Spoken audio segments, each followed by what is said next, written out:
దేవుని ప్రేమను ఎప్పుడైతే పోగొట్టుకున్నాడో ఏమిటి అక్కడ జీవములో నుండి మరణంలోనికి నడిపించబడ్డాడు ఈ దేమ. చూసారా, నిత్య జీవన వారసులుగా వెళ్ళవలసిన దేమ ఎక్కడ వెళ్ళిపోయాడు? నరకానికి వెళ్ళిపోయే పరిస్థితి కలిగింది. ఎందుకంటే లోకాన్ని ప్రేమించాడు కాబట్టి. గమనించిన దేవుని పిల్లారా, దేవుడు మనకి ఇచ్చినటువంటి శ్రేష్టమైన వాగ్దానము, అతడు నన్ను ప్రేమించున్నాడు కనుక నేను అతను తప్పించేదను. అనేక విషయాలు దేవుడు తప్పించేవాడు ఉన్నాడు. ఒక మరణంలోనే కాదు కానీ ఈ భూమి మీద జీవించినప్పుడు అనేక సమస్యలు మనం ఏలుబడి చేస్తూ ఉంటాయి. అటువంటి పరిస్థితులు అటువంటి దేవుడు మనను తప్పించేవాడు ఉన్నాడు. చూడండి, 2-3 మాటలు మీకు జ్ఞాపకం చేస్తాను.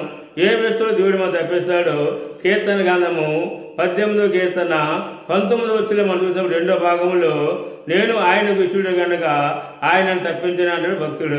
అంటే నేను ఆయనకు ఇష్టడను కనుక ఆయన నన్ను తప్పించని చెప్పానంటే దేవుడికి ఇష్టమైన వారికి మనం ఉన్నట్లయితే దేవుడు మనం తప్పించేవాడు.